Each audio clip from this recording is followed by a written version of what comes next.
Temples కావచ్చు, endowments కావచ్చు, welfare కావచ్చు, డెవలప్మెంట్ కావచ్చు, సుదీర్ఘకాలంగా ఉన్న వర్గీకరణ కావచ్చు, 100 సంవత్సరాల నుంచి వెనుకబడిన కులాల లెక్కలు లేకపోతే లెక్కలు తీసినాం కదా. ఏదైనా ఈ 30 నెలల చెయ్యని పని ఏదన్నా ఉందా? 67 వేల మొత్తం హిస్టరీ తీసుకోండి, ఏ స్టేట్ కానీ ఎగ్జాక్ట్ 15 నెలల 67,618 ప్రభుత్వ ఉద్యోగాలు నియమించిన ప్రభుత్వం ఏదైనా దేశంలో ఉందా?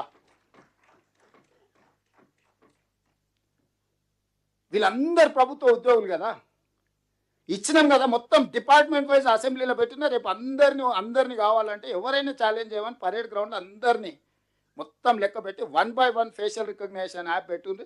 మొత్తం ఎంతమంది ఉద్యోగాలు ఇచ్చినో లెక్క తీయండి.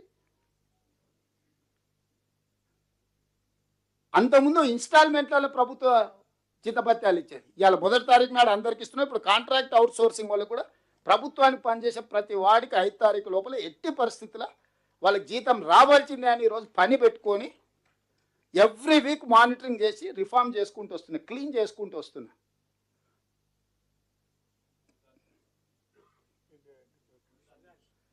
వరిధాన్యమే కాకుండా integrated schools, education system reforms ఎంత ఎవ్రీ ఇయర్ 56,000 తగ్గుకుంటూ పోయారు గవర్నమెంట్ స్కూల్స్లలో.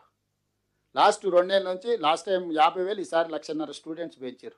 ఫస్ట్ టైం గవర్నమెంట్ గ్రాఫిక్లో పెరుగుతుంది గవర్నమెంట్ స్కూల్స్లలో. పిల్లలు నమ్మకంతో జాయిన్ అవుతారు. అన్ని టెంకాయలు కొట్టిపోయిండు, టిమ్స్, నిమ్స్, అల్వాలు, ఎల్బీ నగరు, వరంగల్, ఉస్మానియా అని టెంకాయలు కొట్టుడు తప్ప తట్ట మట్టన్న తీసిండా? అన్ని ఇవాళ మనం కంప్లీట్ అయితే వాడు పోయి ఫోటోలు దిగుతుండు. శిల్పారామంలో ట్యాంక్ బండ్ మీద పోయి ఆ మధ్యలో సెల్ఫీ దిగి సెల్ఫీ డబ్బా కొట్టుకోడు. ఎవడా మీ తాత కట్టినాడు శిల్పారామం. ఇప్పుడు సేమ్ సనత్ నగర్ టిమ్స్ దగ్గర పోయి ఫోటోలు దిగుతున్నాడు సిగ్గు లేకుండా. దేవుడు సిగ్గు ఎట్లా పెట్టలేదో నాకు అర్థం కాలేదు. వాళ్ళ డిక్షనరీలోనే లేనట్టుంది సిగ్గు అని పదం. కుటుంబం మొత్తం సిగ్గు తప్పిపోయారు. ఇప్పుడు కుటుంబానికి మొత్తం తెలంగాణలోని అన్ని కుటుంబాలకు అసలు 5 లక్షల లైఫ్ ఇన్సూరెన్స్ చేయాలని పెట్టుకున్నాం.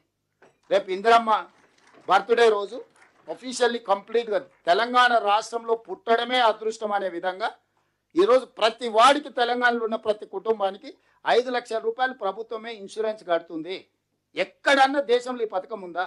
ఎక్కడన్నా దేశంలో సన్నబియ్యం ఉందా? ఎక్కడన్నా దేశంలో సంవత్సరంలో 67,000 ఉద్యోగాలు ఇచ్చిరా? ఎక్కడన్నా అడిగిన వాళ్ళందరికీ రేషన్ కార్డులు ఇచ్చిందా? ఎక్కడైనా భారతదేశం మొత్తం మీద పేదవాడికి ఇస్తే 5 లక్షల రూపాయలు ఉచితంగా ఇచ్చే పథకం భారతదేశంలో ఎక్కడన్నా ఉందా? నేను ఛాలెంజ్ చేస్తున్నా ఎవరినైనా.